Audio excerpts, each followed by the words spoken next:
അല്ലാഹുവിന്റെ പ്രവാചകൻ പറയുകയാണ്, 3 പേരുടെ ദുആ നീ സൂക്ഷിക്കടേ. ഈ 3 പേരെങ്ങാണം നിനക്കെതിരെ ദുആ ചെയ്താ മരണത്തിന് ശേഷമല്ല പൊന്നുമോനെ ശിക്ഷ കിട്ടുന്നതോ. ഈ 3 പേര് ആർക്കെങ്കിലും എതിരായി ദുആ ചെയ്താ ഈ ദുനിയാവിൽ കിടന്ന് നരകിച്ചിട്ട് നീ മരിക്കൂ എന്ന് നബി മുഹമ്മദ് മുസ്തഫ സല്ലല്ലാഹു അലൈഹി വസല്ലമ തങ്ങൾ പറയുകയാണ്. ഒന്നാമത്തെ വ്യക്തി ആരെന്നറിയുവോ? അത് നമ്മുടെ പ്രിയപ്പെട്ട ഉമ്മയാ. ഉമ്മ നമുക്കെതിരെ ദുആ ചെയ്താൽ എത്ര വലിയ കൊലകൊമ്പനാണെങ്കിലും അനുഭവിക്കാതെ പോകില്ല ചെറുപ്പക്കാരാ. രണ്ടാമത്തെ ദുആ ആരുടെ ദുആ എന്നറിയുവോ?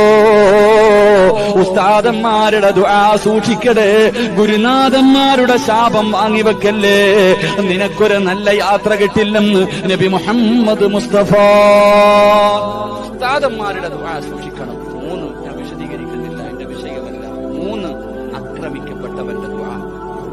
ആക്രമിക്കപ്പെട്ടവന്റെ ദുആ അത് വല്ലാത്ത ദുആയ. ആക്രമിക്കപ്പെട്ടവൻ മനസ്സ് നൊന്തിട്ട് ആരെങ്കിലും ഒരാൾക്കെതിരെ ദുആ ചെയ്താൽ